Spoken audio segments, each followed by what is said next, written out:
Practice asking and answering everyday questions naturally with real English conversations for beginners.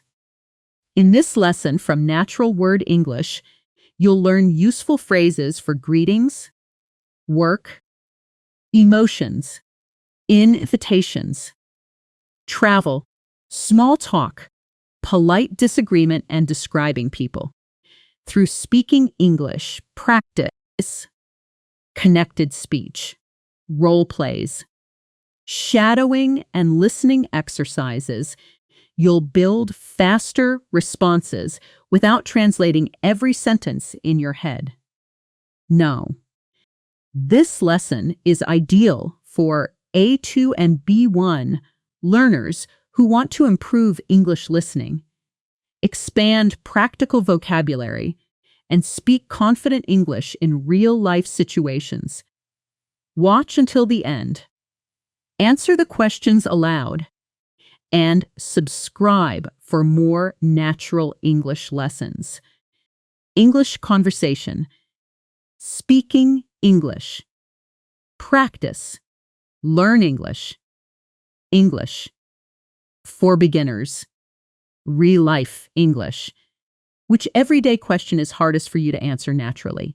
Write the question below and try answering it in one short sentence. Mistakes are welcome. They mean you're practicing. Subscribe if you'd like to keep building confident, natural English with us. Maria hung up the phone that evening, feeling stronger than she had in weeks. But her real test, the one she still remembers as the hardest phone call of her life in America, came about 10 days later, and it didn't involve a person at all. It involved a machine. It happened on a Tuesday morning. Maria opened the mail and found something that made her stomach drop a little. The electric bill was almost double what it usually was. She checked it twice, thinking maybe she misread the numbers. But no, the amount was correct, and it was much higher than usual. She needed to call the electric company right away, before the payment was due, to ask what happened and to see if there was a mistake. She found the number on the back of the bill and dialed. But this time, no friendly receptionist answered like Jessica had. Instead, a recorded voice, fast, flat, and completely unstoppable, began speaking. Thank you for calling City Power and Energy. For English, press 1. Para Español, oprima el dos. If you are calling about a power outage, press 1. To make a payment, press 2. To speak with a billing representative, press 3. For all other inquiries, press 4. To repeat this menu, press 9. If you have never experienced an automated phone menu like this before, I want you to understand something important. This is one of the single hardest listening challenges for English learners in the entire United States. Even harder, sometimes, than talking to a real person. Why? Because a machine does not slow down for you. A machine does not notice your confused silence. A machine does not repeat itself automatically. A machine does not care if you are nervous, if you missed a word, or if your hands are shaking a little. It just keeps going, fast, robotic, and repeating the exact same sentence in the exact same rhythm, no matter who is listening. Maria froze for 1 second, the same way she had during her very first phone call weeks earlier. But this time, she remembered something important, a phrase we practiced together earlier in this video. Can you say that again, please? Doesn't work with a machine. A machine can't hear you. So, instead, Maria did the next best thing. She pressed 9 to repeat the menu, and she listened again, this time writing down each number and its meaning on a small notepad next to her phone. This is something I want every single one of you to remember, and I want you to say it out loud right now in English with me. It's okay to listen to the menu more than once. Say it again. It's okay to listen to the menu more than once. This is not a failure. This is not bad English. Even native speakers replay automated menus all the time, especially long, confusing ones with many options. There is nothing wrong with pressing that repeat button as many times as you need. Maria listened a second time, wrote 1 outage, 2 payment, 3 billing, 4 other, and pressed 3 because her question was about her bill. The system said, "You have selected billing. Please hold for the next available representative. Your estimated wait time is 12 minutes. 12 minutes. Maria sat down at her kitchen table, phone still against her ear, and waited. And while she waited, listening to soft hold, music interrupted every 30 seconds by a recorded voice saying, "Your call is important to us. Please continue to hold." She thought about how far she had already come. Just a few weeks ago, the idea of making any English phone call at all felt terrifying to her. Now, here she was, calmly holding for a billing representative, prepared, notepad, ready. Phrases memorized, waiting to solve a real problem in her real life. This is exactly the mindset I want you to build today.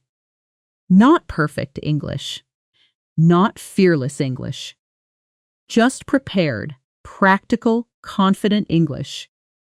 The kind that lets you solve real problems, even when your heart is beating a little fast. After about 10 minutes, a woman's voice came on the line. "Hi. Hi, thanks for holding. This is Rachel. How can I help you today?" Maria said clearly and confidently, using a phrase she had practiced. "Hi, Rachel. I'm calling about my electric bill. It's much higher than usual this month, and I'd like to ask why." Rachel replied quickly, "Sure, let me pull up your account. Can I get your account number or the phone number on file?" Maria read her account number slowly from the bill. Rachel typed for a moment, then said, "Okay, I see it. Looks like there was a rate increase that started last month, and it looks like your usage went up a bit too, probably from the heater. Would you like me to send you a breakdown by email?" Maria said, "Yes, please, that would be very helpful, thank you." Rachel said, "No problem, I'll send that right over." "Is there anything else I can help you with?" Maria said, "No, that's everything. Thank you so much for your help." Rachel said, "Of course, have a great rest of your day." Maria hung up the phone and let out a long breath. The kind of breath you take after something difficult is finally over. Her bill wasn't a mistake after all, but now she understood why it was higher. And she had a clear answer, in writing, coming to her email. More importantly, she had survived an automated menu, a long hold time, and a full conversation with a stranger, entirely in English, entirely on her own. I want to pause here and ask you something. Think about a phone call you have been avoiding. Maybe for weeks, maybe even for months. Maybe it's calling your child's school. Maybe it's calling to fix an appointment. Maybe it's calling your internet provider, or your bank, or a government office. Whatever it is, I want you to say this sentence out loud, right now in English. I can make this phone call. Say it again with more confidence this time. I can make this phone call. Good. Hold on to that feeling. We are going to give you even more tools to make sure that sentence becomes true. Let's add a few more important words to your survival vocabulary, because automated systems and hold times are things almost everyone in America experiences, no matter their English level. Our next word is representative. Repeat after me. Representative. Representative. One more time, representative. A representative is a real person who works for a company and can help you directly instead of a recording. For example, I'd like to speak with a representative, please. Another example. The representative transferred me to the right department. Try your own sentence. I need to speak with a representative about. Next phrase, estimated wait time. Repeat after me. Estimated wait time. This tells you approximately how long you will need to hold before someone answers. For example, the estimated wait time is 15 minutes. Another example, can you tell me the estimated wait time for a callback instead? Try it yourself. Think about a time you waited on hold and describe it using this phrase. Next word, hold, as in please hold or to be on hold. Repeat after me. Hold. This means to wait on the phone line until someone is ready to help you. For example, can you hold for 1 moment? Another example, I was on hold for almost 20 minutes. Try it. Can I put you on hold while I check next? Word. Account number. Repeat after me. Account number. This is the specific number that identifies you inside a company's system. Your electric account, your bank account, your insurance account. For example, can I get your account number, please? Another example. I don't have my account number with me right now. Try it. My account number is. And if you can practice saying a real number slowly, the way you would need to on a real call. Next phrase, cap back. Repeat after me. Call back. This means the company will call you back later instead of you waiting on hold. For example, would you like a callback instead of waiting? Another example. I requested a callback, but they never called. Try it. Can I get a callback instead of holding? Now let's shadow a short automated menu scenario together, because I want your ears to become completely comfortable with this robotic, fast rhythm. The exact rhythm that scared Maria at first. I'll play both sides. First, the machine voice, a little slower. Listen. Thank you for calling. For English, press 1. To make a payment, press 2. To speak with a representative, press 3. Now, at faster, more realistic speed, the way it actually sounds in real life. Thanks for calling. For English, press 1. To make a payment, press 2. To speak with a representative, press 3.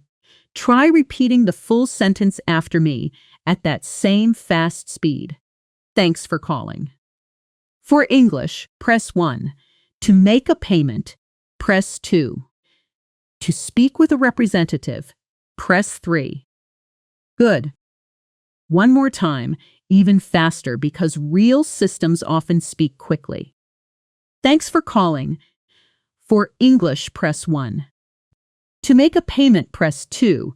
To speak with a representative, press 3. Repeat it one more time after me, matching my speed as closely as you can. This kind of shadowing might feel uncomfortable at first, especially if English still feels new to you. That discomfort is completely normal, and it's actually a good sign. It means your brain is working hard, building new pathways, training itself to process fast English more naturally. The more you do this, even just a few minutes a day, the less uncomfortable it becomes, until one day you'll realize you understood an entire automated menu without even needing to concentrate hard. That day will come. I promise you that. Now, let's move into something extremely useful. A set of fixed sentence patterns you can use in almost any phone call or appointment situation in America. These are like tools in a toolbox. You don't need to think about grammar every time. You just need to remember the pattern and then fill in the blank with whatever you need. This is how real fluency works for beginners. Not perfect, original sentences every time, but strong, reliable patterns you can use again and again in dozens of different situations. Our first pattern is, I'm calling about. You use this near the beginning of almost every phone call, right after you say hello, to explain why you're calling.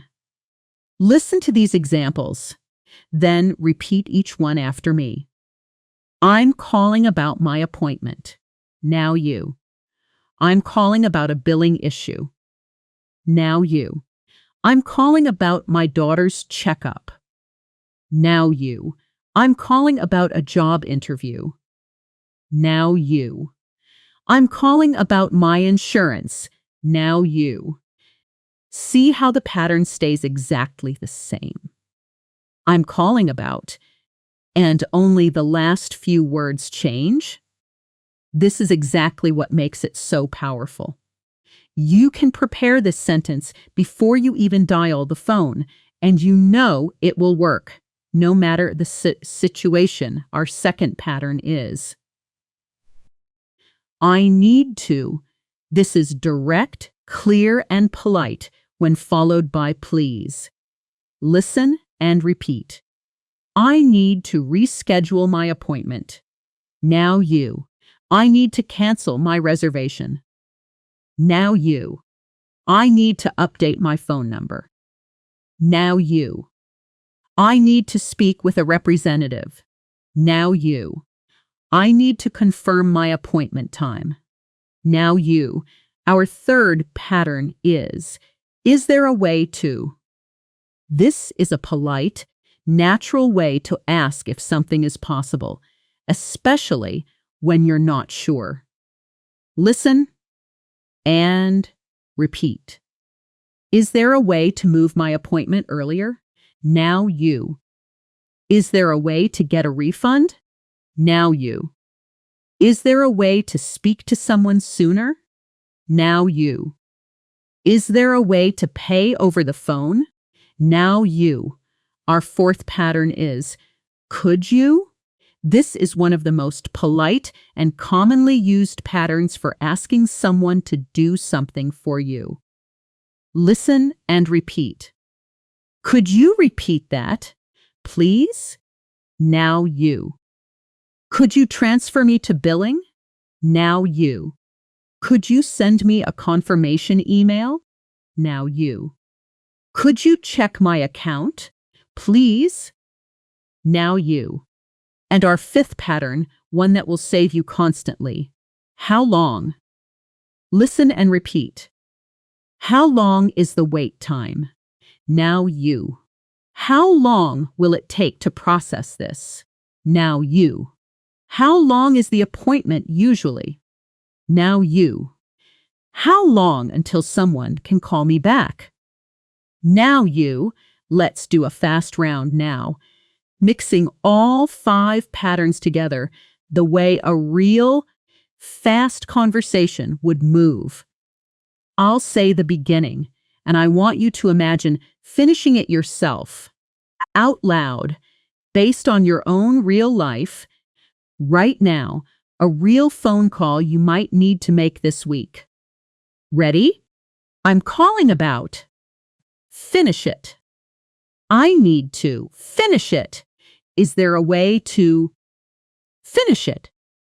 Could you finish it? How long? Finish it if you actually did that, if you spoke out loud, using your real life, your real situation. Congratulations. You just created 5 original English sentences entirely on your own, using patterns that native speakers use every single day. This is real, practical, usable English, and it's already inside you now. Let's return one more time to Maria's world, because there is one more moment from her journey I want to share with you. A small moment, but a meaningful one. About a month after the electric company phone call, Maria's neighbor, an older woman named Susan, Madison, who had lived in the building for over 20 years, knocked on her door one afternoon. Susan needed to call her doctor's office to reschedule a checkup, but her hands were shaking a little. Not because of nervousness with English, but because of early arthritis that made it hard for her to hold the phone and write at the same time.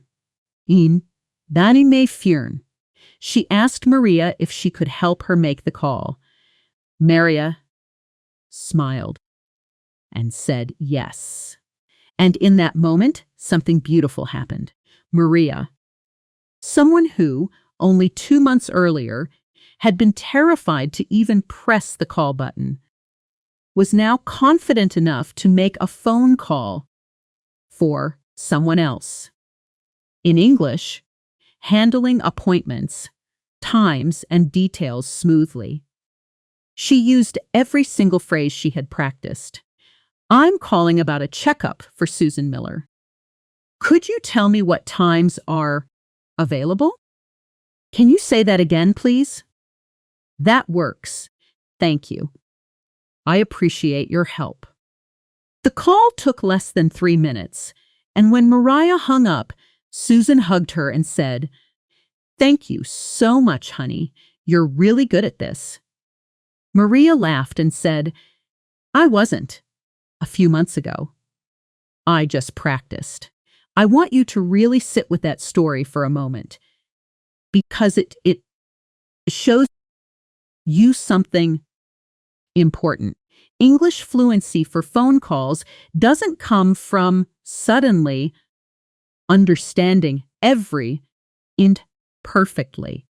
It comes from small, repeated practice, phrase by phrase, situation by situation, until one day, without even fully noticing it, you become the person someone else asks for help.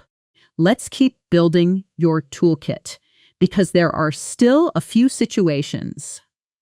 Every immigrant in America eventually faces on the phone, and I want you fully prepared for each one.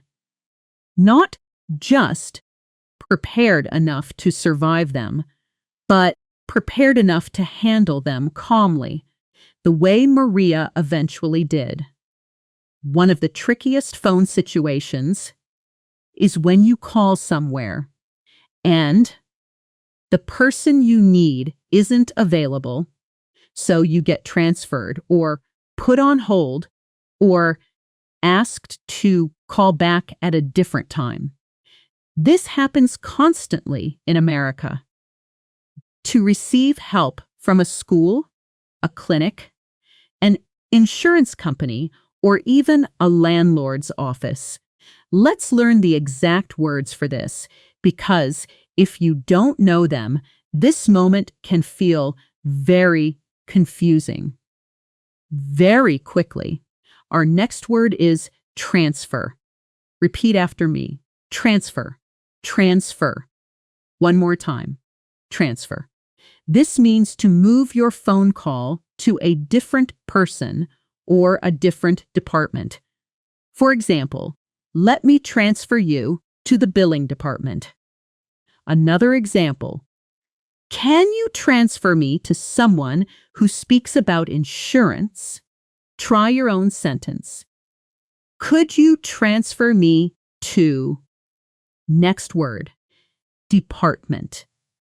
Repeat after me. Department. This means a specific section or team inside a company or office, like billing, scheduling, or customer service. For example, you need to speak with the scheduling department.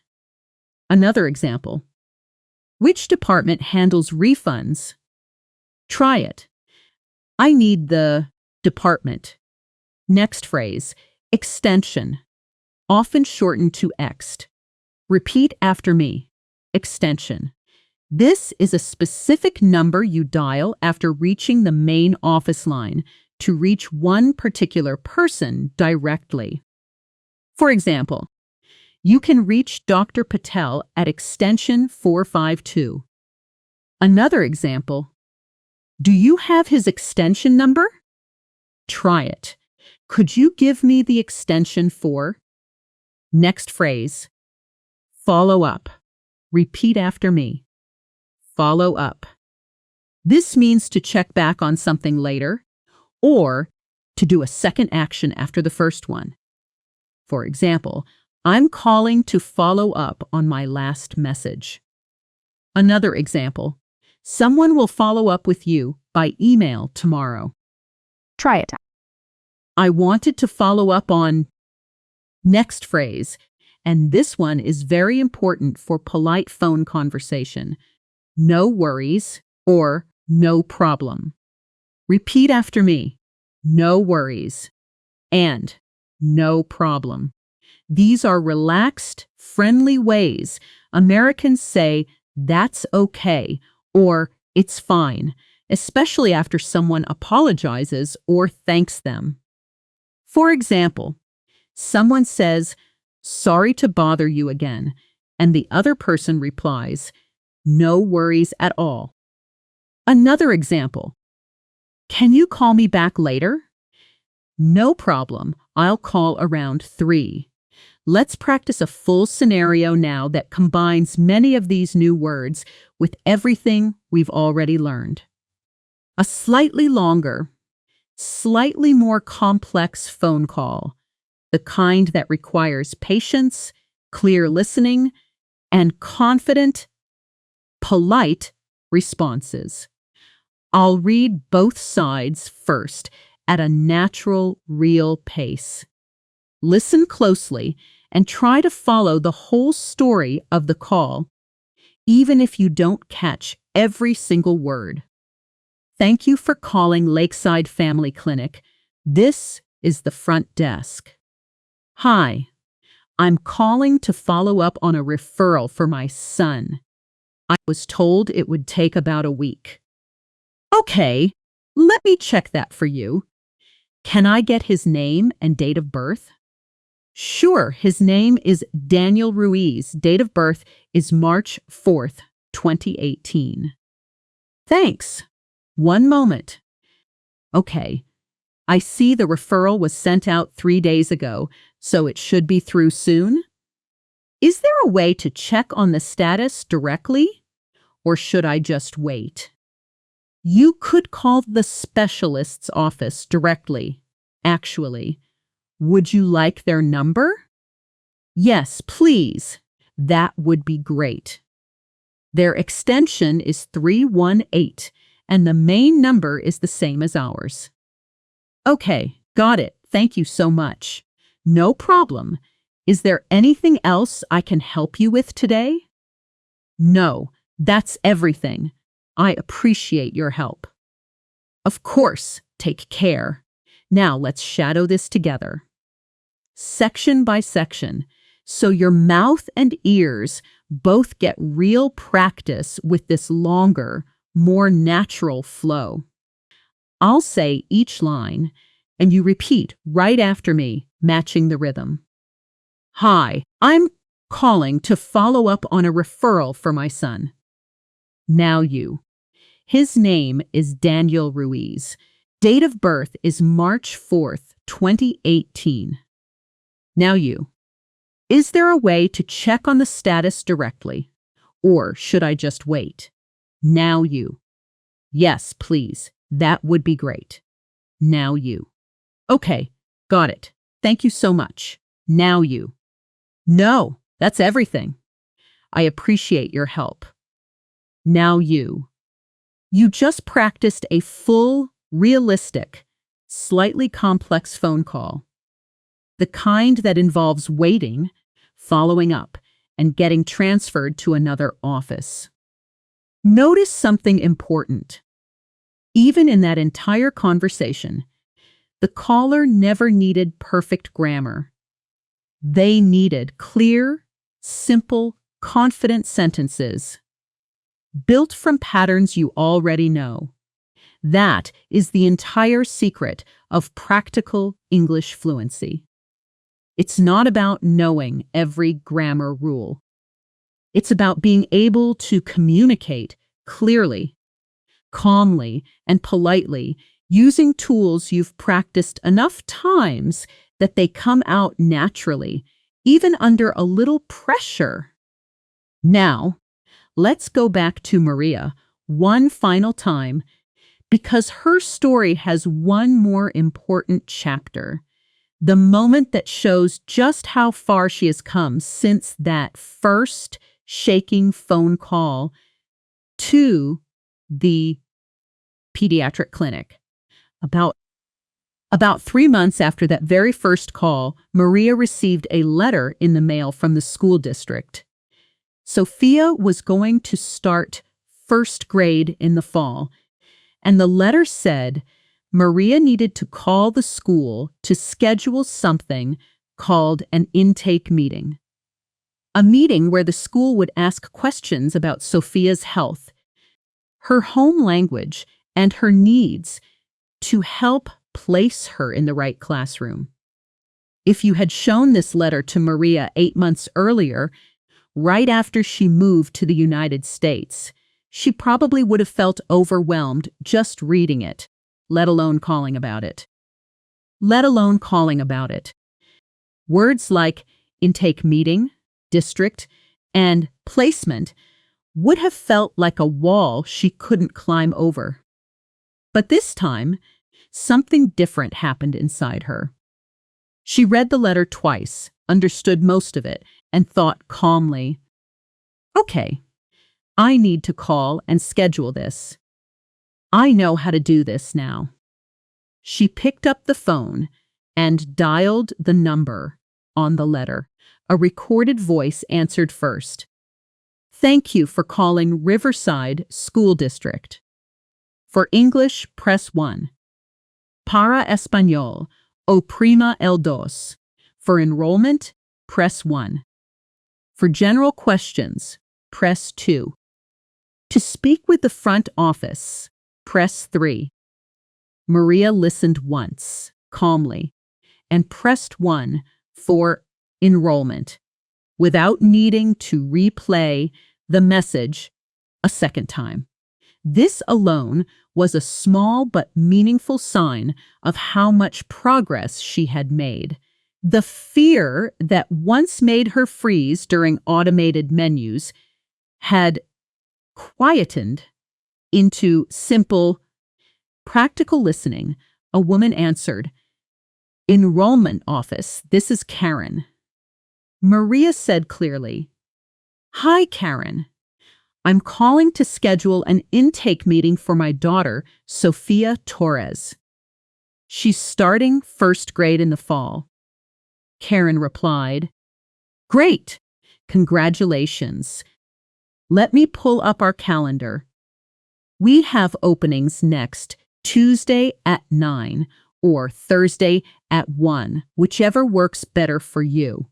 Maria answered without hesitation. "Thursday at 1 works great for me, thank you." Karen said, "Perfect! I'll get that scheduled. Do you want me to send a confirmation to your email or your phone?" Maria said, "Email is fine. Thank you so much." Karen said, "You're all set. Is there anything else I can help you with?" Maria said, "Actually, yes. Is there a way to find out what documents I should bring?" Karen said, "Of course. I'll include that in the confirmation email as well." Maria said, "Thank you. I really appreciate your help." Karen said, "No problem at all. We'll see you and Sophia on Thursday." Maria hung up the phone and sat quietly for a moment, feeling something settle inside her. Not excitement exactly,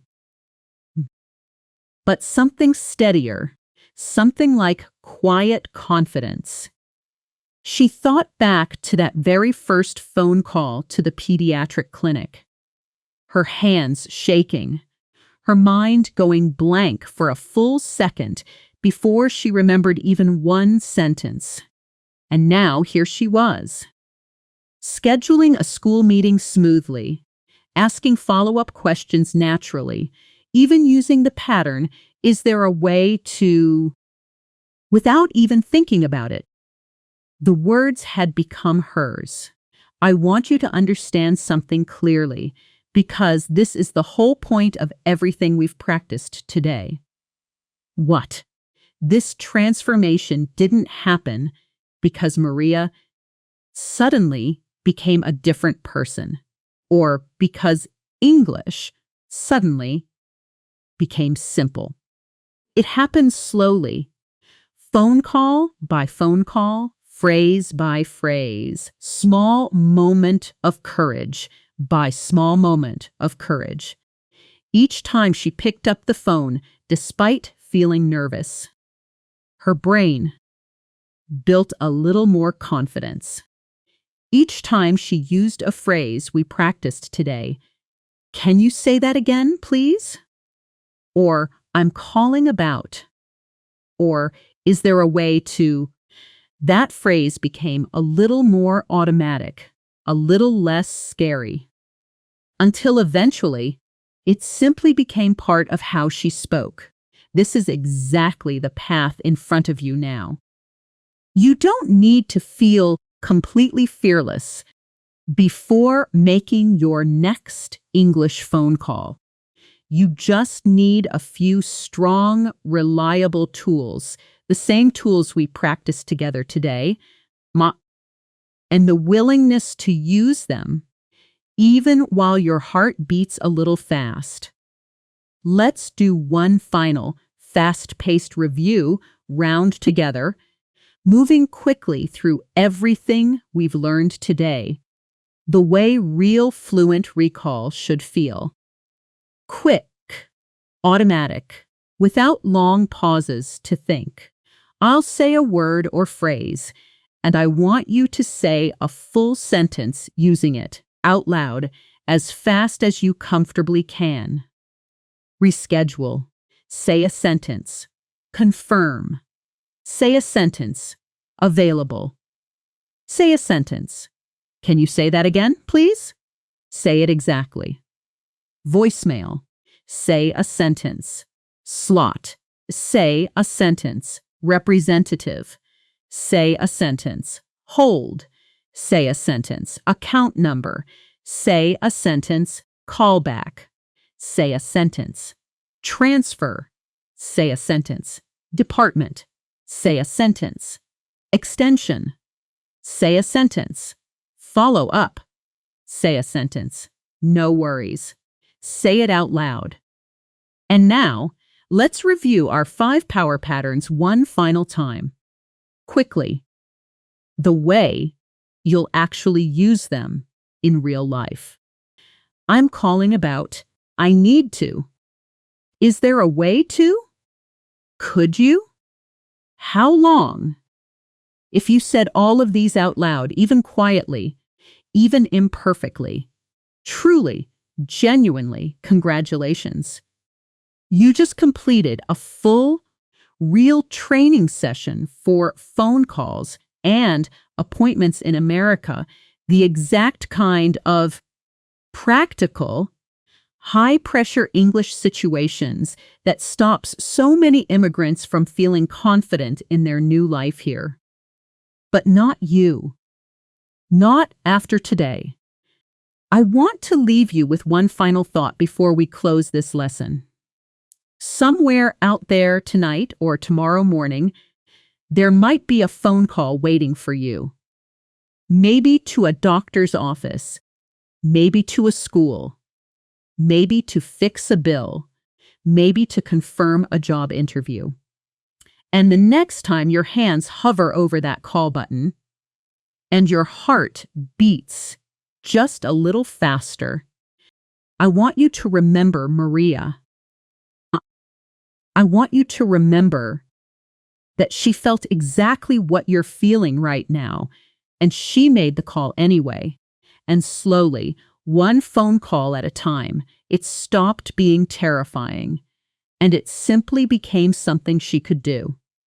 You have the words now. You have the patterns. You have practiced saying them out loud, again and again, today, with me.